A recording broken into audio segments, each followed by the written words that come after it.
एक समय की बात है, एक गांव में चश्मे वाली चुड़ैल का आतंक था। चुड़ैल गांव के लोगों को अलग अलग तरीके से हमेशा परेशान किया करती थी। एक दिन रामू अपने खेत पर काम कर रहा होता है, तभी चुड़ैल वहां आती है। क्या कर रहे हो राजा? और फिर चुड़ैल रामू के हाथ से उसकी कुदाल छीनकर पेड़ पर चढ़ जाती है। हे भगवान, अरे चुड़ैल दीदी, ये तुमने क्या किया? अब मैं काम कैसे करूँगा? अरे जल्दी से उसे नीचे फेंक दो दीदी, अभी मुझे बहुत काम करना है। चुड़ैल रामू की कुदाल नीचे फेंक देती है और वो सीधे रामू के सर पर आ गिरती है। अरे मर गया रे, तेरा सत्यानाश हो। अरे बेवकूफ, तूने ही तो कहा था नीचे फेंक, तो मैंने फेंक दी। चुड़ैल हंसते हुए वहाँ से चली जाती है। एक दिन गिरधारी अपने दहेज में मिले नए स्कूटर को चलाने के लिए घर के बाहर सड़क पर ले आता है। तभी उसकी पत्नी उसे आवाज देती है। अरे सुनिए जी, आप अपना बटुआ घर पर भूल गए हैं, इसे लेते जाइए। गिरधारी स्कूटर पर चाबी लगी छोड़कर बटुआ लेने घर के अंदर चला जाता है।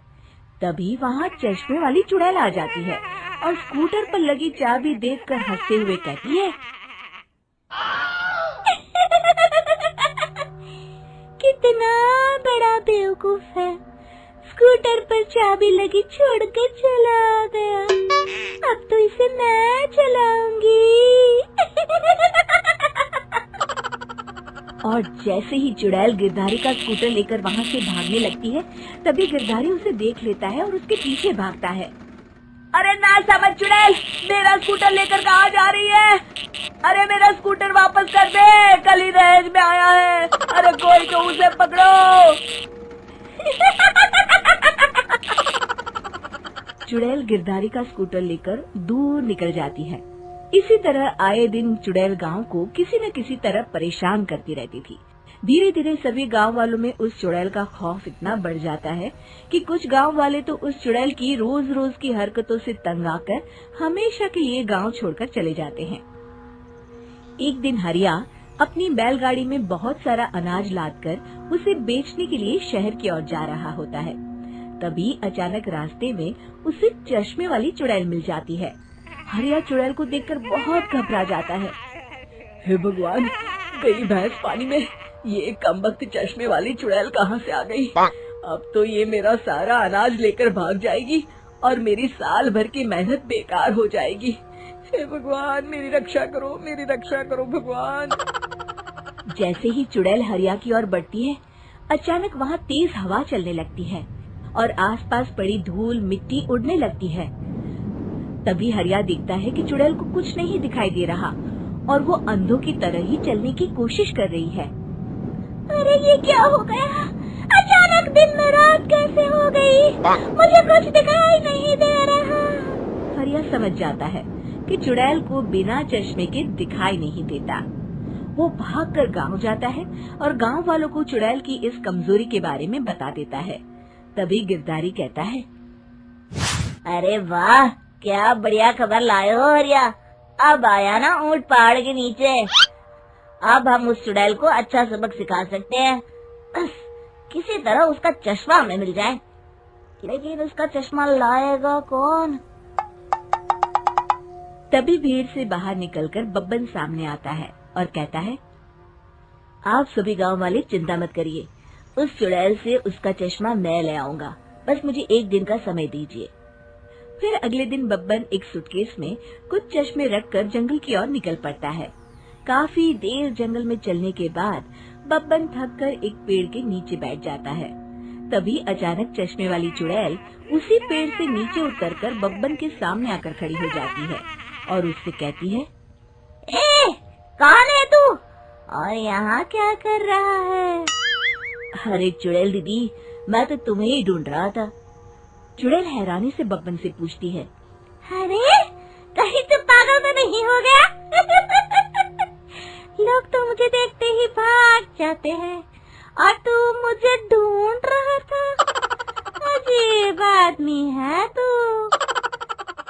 चुड़ैल दीदी, मेरी चश्मे की दुकान है। ये क्या, तुमने तो बहुत पुराने जमाने का चश्मा पहन रखा है। अगर तुम कहो तो मैं तुम्हें इसी वक्त नया चश्मा दे सकता हूँ। मेरे पास बहुत बढ़िया बढ़िया चश्मे हैं। फिर बब्बन चुड़ैल को कुछ चश्मे दिखाते हुए कहता है, ये चश्मा बड़े से बड़े आंधी तूफान से तुम्हारी आंखों को बचाएगा। इसे लगाने के बाद तुम्हारी नजर चील की तरह तेज हो जाएगी। फिर तुम अपने शिकार को दूर से ही देख सकोगी चुड़ैल दीदी। अरे वाह, ये तो बड़े काम का चश्मा है। ला ला, जल्दी से मुझे दे दे। हाँ हाँ, अभी देता हूँ। पहले वो अपना पुराना चश्मा तुम मुझे दे दो। मुझे देखना पड़ेगा इनमें से कौन सा चश्मा तुम्हारे लिए सही रहेगा। चुड़ैल जल्दी से अपना चश्मा उतारकर बब्बन को दे देती है और बब्बन चुड़ैल का चश्मा अपने सूटकेस में बंद कर लेता है। अरे इतनी देर क्यों लगा रहा है? जल्दी से मुझे चश्मा दे। चश्मे के बिना मुझे कुछ दिखाई नहीं देता। क्या कर रहा है तू? तभी बब्बन हंसते हुए कहता है, अरे बेवकूफ चुड़ैल, अब ये चश्मा तुझे नहीं मिलेगा। बहुत दिनों से तूने पूरे गांव को परेशान करके रखा था। अब भटकती रहे इस जंगल में। आज से तू चश्मे वाली चुड़ैल के नाम से नहीं, बल्कि अंधी चुड़ैल के नाम से जानी जाएगी। मैं तो चला अपने घर। फिर बब्बन चुड़ैल का चश्मा लेकर उस जंगल से गांव लौट जाता है और वो चुड़ैल हमेशा के लिए अंधी बनकर उस जंगल में भटकती रह जाती है, पर फिर कभी किसी को नुकसान नहीं पहुंचा पाती। भूतिया किसान। वो चबूतरे के पास वाली जमीन आज मेरी हो ही जानी चाहिए भानु। इस बार अगर वो जमीन मेरे हाथ नहीं लगी तो अच्छा नहीं होगा। पर बॉस, मैं क्या करूं? वो किशोर तो गेंडे की चमड़ी का है, बाटली में उतर ही नहीं रहा। अब लगता है कि शक्ति को ही मैदान में उतरना होगा।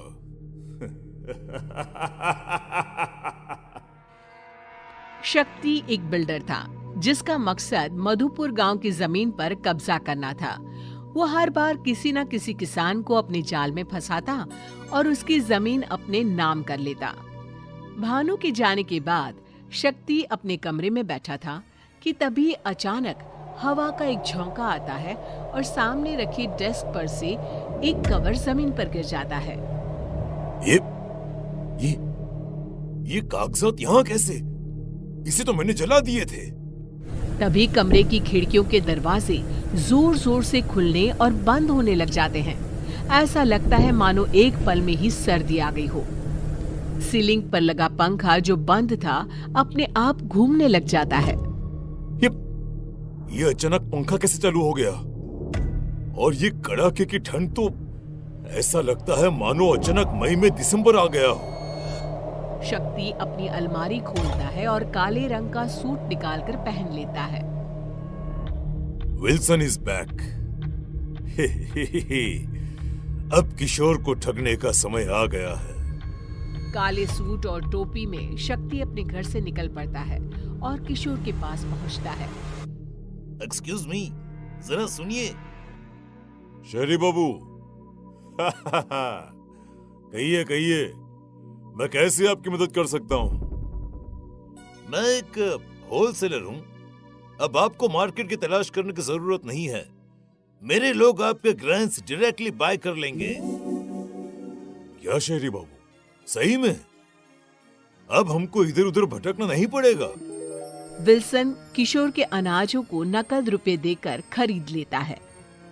अब तो आपको विश्वास हो गया ना कि मैं कोई ठग नहीं हूँ। अगर आपको अपने बाकी ग्रेन्स भी सेल करना हो तो मुझसे मिलिएगा। कुछ दिनों के लिए मैं आपके ही गांव में हूँ। ये मेरा एड्रेस है। शक्ति वापस अपने घर पर पहुंचता है और भानु से कहता है, जब भी ये शक्ति विल्सन बनता है, कोई ना कोई किशन फांसे में ही फंस जाता है। अब देखना, वो किशोर कुछ ही देर में यहाँ आता ही होगा। फिर मैं उससे उसके जमीन के पेपर्स पर साइन करवा लूंगा। तभी दरवाजे पर दस्तक होती है और किशोर अंदर आता है। बाबूजी, बाबूजी, हमको अनाज बेचना है। क्या करना होगा उसके लिए? शक्ति भानु को देखकर मुस्कुराता है और उसे बाहर जाने का इशारा करता है। इन पेपर्स पर साइन कर दो किशोर। फिर जब भी तुम्हारे खेत में अनाज उगेंगे मैं उन्हें खरीद लूंगा। शक्ति ये कह ही रहा होता है कि तभी किशोर की आवाज बदल जाती है और वो कहता है, कैसे हो शक्ति उर्फ विल्सन? कौन शक्ति? मैं विल्सन ही हूँ। धीरे धीरे किशोर का चेहरा बदलने लग जाता है। वो एक बूढ़ा किसान जैसा दिखने लग जाता है। विजय, तुम तो मर चुके थे। नहीं नहीं नहीं नहीं नहीं, ये नहीं हो सकता। शक्ति बहुत डर जाता है और बाहर भागने की कोशिश करता है। विजय पास ही पड़े बुक सेल्फ की ओर देखता है और वो शक्ति के ऊपर गिर जाता है। जाने दो, मुझे जाने दो, छोड़ दो मुझे। मुझसे गलती हो गई भानु, मुझे बचाओ भानु। शक्ति की आवाज सुनकर भानु वहाँ आता है, पर वहाँ कोई नहीं होता। क्या हुआ बॉस? अब चीखे क्यों? और किशोर कहाँ गया? किशोर नहीं, विजय आया था, पर वो तो मर गया था ना। बॉस, आपको आराम की जरूरत है, शायद आप थक गए हैं। भानु अपने कमरे में जाता है और अपना कबोर्ड खोलकर कुछ पुराने जमीन के पेपर्स निकालता है। कहाँ गए विजय के जमीन के पेपर्स? यहीं तो रखे थे, नीचे कैसे पहुँच गए? तभी सभी के सभी पेपर्स में आग लग जाती है। अरे, ये सब क्या हो रहा है?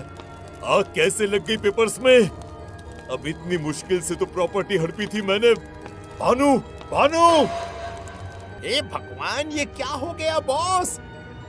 किस कल मुहे की हाई लगी है आपको?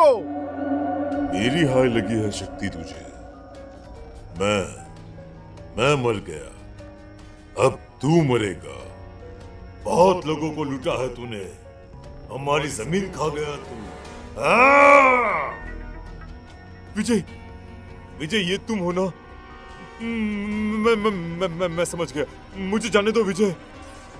विजय की आत्मा भानु के शरीर से निकल आती है। भानु बेहोश हो जाता है। ये क्या खेल है? मैं पागल हो जाऊंगा, छोड़ दो मुझे। अरे, ये सब क्यों कर रहे हो तुम? तब विजय की आत्मा अपनी कहानी सुनाना शुरू करती है। मैं गेहूं की खेती किया करता था। कुछ दिन पहले ही मेरी माँ का देहांत हुआ था। शादी के 20 साल के बाद भी मैं बच्चे का मुंह नहीं देख पाया था। पूरे घर में मैं और मेरी पत्नी मनोरमा अकेले हो गए थे। बस खेती ही एकमात्र सहारा रह गया था घर चलाने का और मन बहलाने का। चलता हूं मैं खेत पर। अभी खेत पर? अरे, कल ही तो कटाई हुई है ना अनाज की। आज तो खेत पर कुछ काम ही नहीं होगा। तो क्या करूं बोलो? घर बैठा रहूं और इन दीवारों से बात करता रहूं? अरे, तुम तो रसोई के काम में लग जाओगी और पूरा दिन कट जाएगा। मैं कैसे काटूं समय? आप ऐसे क्यों बोल रहे हैं जी? मैंने तो बस यूं ही कह दिया था। काम कैसे नहीं है? अभी कटाई हुई है, सफाई होगी, फिर उसे बाजार में बेचना भी तो होगा। जाइए जी, आप खेत पर ही जाइए। शायद उस दिन ना ही मैं घर से बाहर निकलता और ना ही तुम मुझे धोखा देकर उस जमीन पर बिल्डिंग बनाती। तुम्हें जमीन नहीं, मेरी आत्मा लूट ली। मैं ये सदमा बर्दाश्त नहीं कर सका और मर गया। और मेरे बाद मनोरमा भी चल बसी। पर अब मैं तुम्हें किसी और किसान की जमीन हड़पने नहीं दे सकता। शक्ति एक बिल्डर था। उसके मन में किसी के लिए कोई दया भावना थी ही नहीं। गांव के कई किसान उसकी लालच का शिकार बने थे। पर जब अपनी मौत को वो सामने देखता है तो वो डर जाता है और सभी के सामने वो गलती मान लेता है और सभी किसानों को उनकी जमीन वापस भी कर देता है। और आखिरकार मधुपुर गांव फिर से खुशहाल हो जाता है।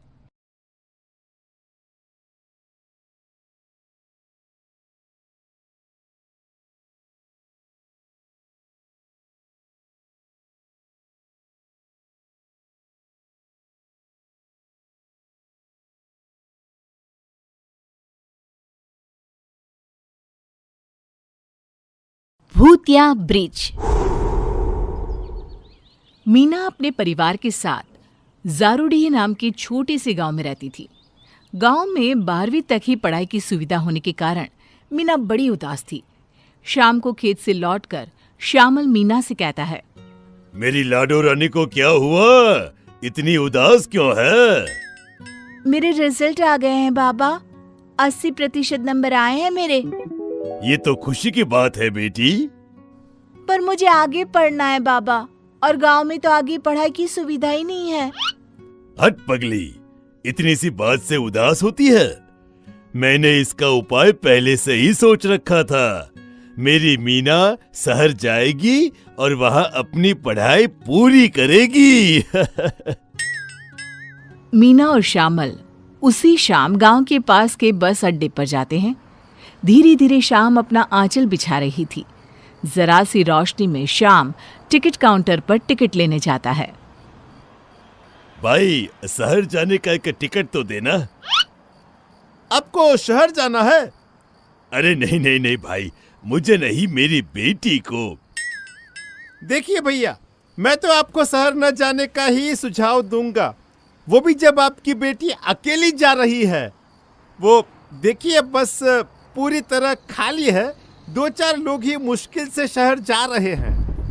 अरे भाई, पर ऐसा क्यों?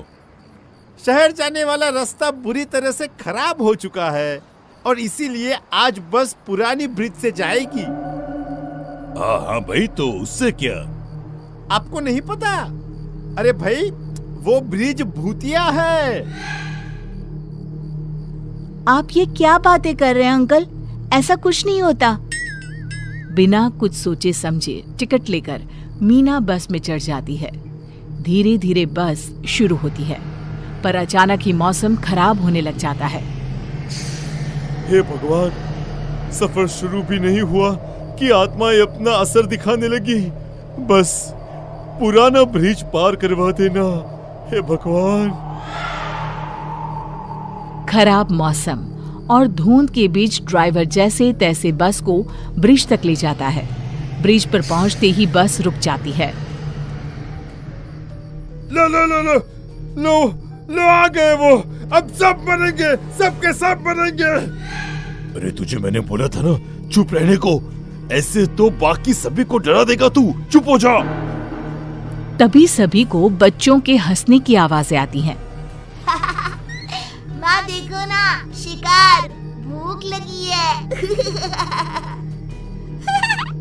माँ वो देखो।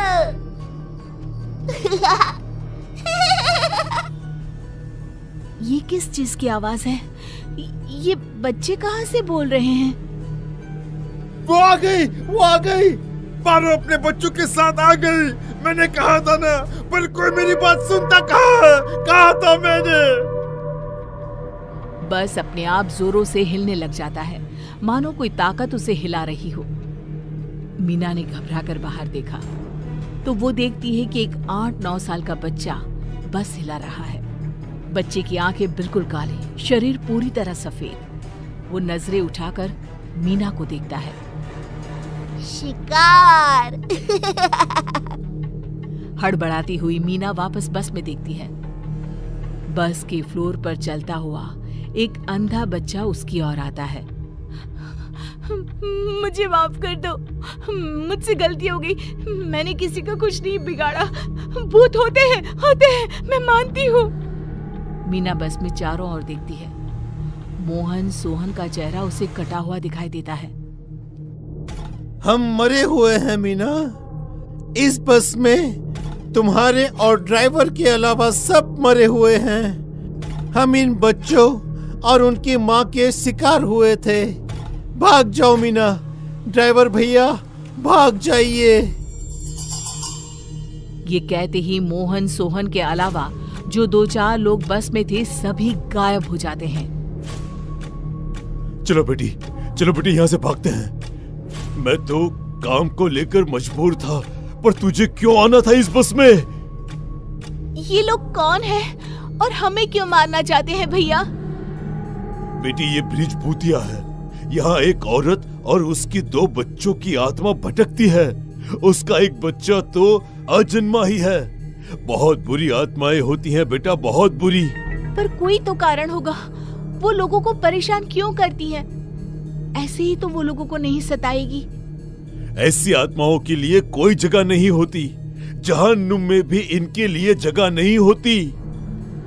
ड्राइवर मीना का हाथ पकड़कर बस से उतरता है और भागना शुरू करता है। भागो भागो बेटी, भागो यहाँ से। तभी उन दोनों के सामने पारो खड़ी हो जाती है। उसका चेहरा ऐसा कि देखकर मन से सारी खुशी छिन्न भिन्न हो जाए। काले अंधेरे में भी उसका सफेद चेहरा साफ देखा जा सकता था। शिकार करो बच्चों, मेरे लिए सर का हिस्सा छोड़ देना। पारो के दोनों बच्चे ड्राइवर के कंधे पर कूद पड़ते हैं और उसे मारने पर उतारू हो जाते हैं। अगली बारी तेरी बच्ची।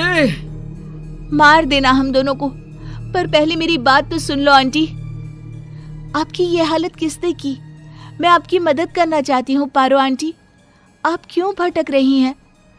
आपके बच्चों की ये हालत किसने की? भले मैं आज मर जाऊं, पर ये जान कर रहूंगी कि एक माँ इतनी बुरी क्यों बन गई। जहां ये ब्रिज है वहीं मेरा घर हुआ करता था।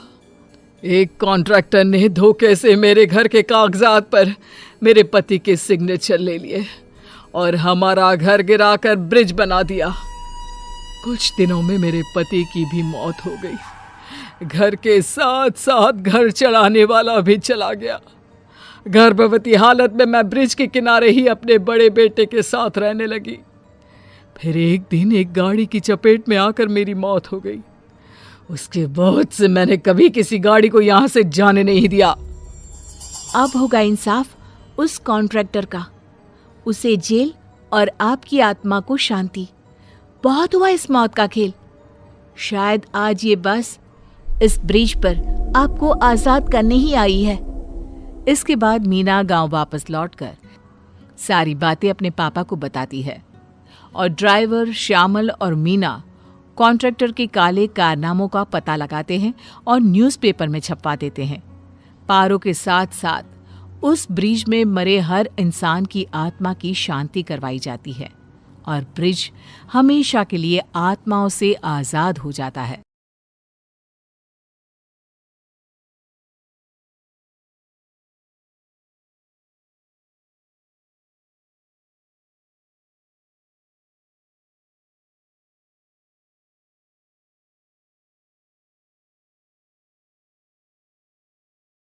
भूतिया साइट।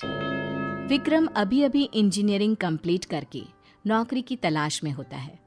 तभी उसे एक जॉब का ऑफर आता है और उसे कॉल आता है। Hello, am I talking to Vikram? Yes sir, मैं एक कंस्ट्रक्शन कंपनी से बोल रहा हूँ।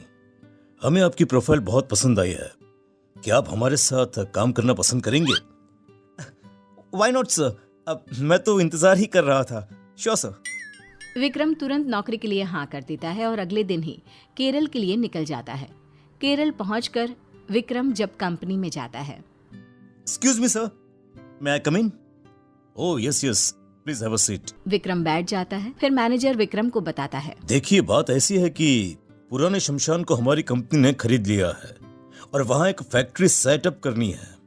ये काम बहुत चैलेंजिंग है और आपके प्रोफाइल को पढ़कर पता चला कि आपको चैलेंजेस बहुत पसंद है, इसलिए आपको सिलेक्ट किया गया है। You are right sir, I want challenges. Vikram site देखने निकल जाता है। वहाँ उसे पता चलता है कि उसे रात में भी वहीं रहना होगा। ओह, मेरे रहने का इंतजाम भी यहीं पर किया गया है। अच्छा है, कोई बात नहीं, मैं तो अकेला हूँ, कहीं भी रह सकता हूँ। विक्रम खा पी कर वहीं पूरे कब्रिस्तान में घूमता है। शाम होते ही उसे कुछ अजीब अजीब सा महसूस होने लगता है। वहाँ उसके साथ प्रमोद और कुछ लेबर भी रहते हैं। वो उनसे कहता है, यहाँ बहुत नेगेटिविटी लग रही है मुझे। अरे ओ भाई, ये कोई मामूली जगह थोड़ी है, शमशान घाट है भाई, शमशान घाट। पता नहीं ये कंपनी वालों को ऐसा क्या सूझा जो ऐसी जगह पसंद कर ली। अरे भाई, डरने का क्या इसमें है? इसमें डरने जैसे कोई बात नहीं है। जिस पे ऊपर वाले का हाथ हो उसके साथ कुछ नहीं हो सकता है। अरे मालूम होता है कि मजबूत दिल वाले हो तुम, हैं भाई? मुझे तो इस जगह से ही डर लगता है। पापी पेट के लिए ये सब करना पड़ता है और कुछ नहीं। प्रमोद और विक्रम एक ही कमरे में सोते हैं और 4-5 लेबर उनके ठीक बगल के कमरे में सोते हैं। ये नींद तो मुझे आ नहीं रही है। चलो जरा जाकर देखता हूँ कि यहाँ पर लोग इतना डरते क्यों हैं। ऐसा क्या है इस जगह में? विक्रम उठकर कमरे से बाहर निकलता है तो उसे किसी के रोने की आवाज सुनाई देने लगती है। रोने की आवाज से उसका मन विचलित हो जाता है और बहुत ढूंढने पर भी उसे वहाँ कोई दिखाई नहीं देता। वो भागते हुए लेबरों के कमरे में जाता है। यहाँ पर सब कुछ सही है, सब सो रहे हैं, फिर ये किसके रोने की आवाज थी? विक्रम कमरे से बाहर आता है तब एक काली बिल्ली उसे घूरती रहती है और भागकर एक पेड़ पर बैठ जाती है और म्याऊ म्याऊ करने लगती है। फिर विक्रम को उसी पेड़ पर एक औरत दिखाई देती है। बिल्ली उस औरत की गोद में जाकर बैठ जाती है। देखते ही देखते वो औरत गायब हो जाती है। विक्रम को कुछ समझ में नहीं आता। दिन के 4 बज जाते हैं और विक्रम सो जाता है। अगले दिन वो ये सारी बातें प्रमोद को बताता है। अरे भाई, अरे मैं नहीं रहूंगा यहाँ। अरे नहीं तो मुझे हार्ट अटैक आ जाएगा भैया। अरे यार, मैं हूं ना तेरे साथ, तू अकेला नहीं है। अगली सुबह विक्रम अपने काम में जुट जाता है। फिर प्रमोद को पता चलता है कि निखिल, जो कि एक लेबर है, उसकी मौत हो गई है। वो विक्रम को तुरंत ये खबर देता है। अरे नहीं नहीं विक्रम भैया, पुराने लोग सही कहते हैं। अरे ऐसी जगहों से दूर ही रहना चाहिए। निखिल की मौत हो गई ना, किसी को भी नहीं पता चला वो कैसे मरा। बाकी मजदूरों का कहना है कि यहाँ रूहें घूमती रहती हैं। लेबर लोग बोल रहे थे कि वो लोग यहाँ से चले जाएंगे। जिसको जाना है वो जाए, मैं इन सब में विश्वास नहीं करता हूँ। मैं इस प्रोजेक्ट को पूरा करके यहाँ से जाऊंगा। सभी लेबर प्रमोद और विक्रम के साथ निखिल की बॉडी का दाह संस्कार करते हैं। अंतिम संस्कार पूरा होते ही उसी शाम सभी लेबर विक्रम के पास आकर कहते हैं, अबे देखिए साहब, ऐसे जोखिम में हम यहाँ पर नहीं रह सकते हैं। कल का सूरज निकलते ही हम सब अपने अपने गांव चले जाएंगे। हाँ। रात को निखिल की मौत से विक्रम को बेचैनी हो जाती है। उसे लगता है मानो कोई उसे आवाज दे रहा हो। वो कमरे से बाहर निकलता है। फिर उसे महसूस होता है कि कोई उसका पीछा कर रहा है। थोड़ी देर चलते हुए उसे ये एहसास हो जाता है कि कोई आत्मा उसके पीछे है। फिर वो उसी जगह पहुंच जाता है जहां उसने निखिल की लाश को आग लगाई थी। थोड़ी ही देर में बहुत सारी आत्माएं उसे घेर कर खड़ी हो जाती हैं। विक्रम अपनी जान बचाने के लिए कमरे की ओर भागता है और पसीने से भर जाता है। फिर बेहोश हो जाता है। अगली सुबह प्रमोद उसे इस हालत में देखकर पूछता है, अरे ओ भाई, अरे तुम फर्श पर क्या कर रहे हो वहां पर? यार मुझे माफ कर दे। तुम लोग सच ही कह रहे हो, आत्माएं होती हैं। हमें कुछ करना होगा। किसी भी तरह हम दोनों को यहाँ से निकलना होगा, वरना सभी लेबर आज चले जाएंगे और हम दोनों यहाँ पर अकेले रह जाएंगे। सर, पर ये लेबर नहीं जा रहे हैं। उन्होंने अपना फैसला बदल दिया है। जब मैं नहीं डर रहा तब आप कैसे डर सकते हैं? अरे ऐसी बात नहीं है प्रमोद भाई, तुम मेरी बात समझ ही नहीं रहे हो। कल रात जो हुआ तुम सोच नहीं सकते हो। मैंने किस तरह से खुद को बचाया है।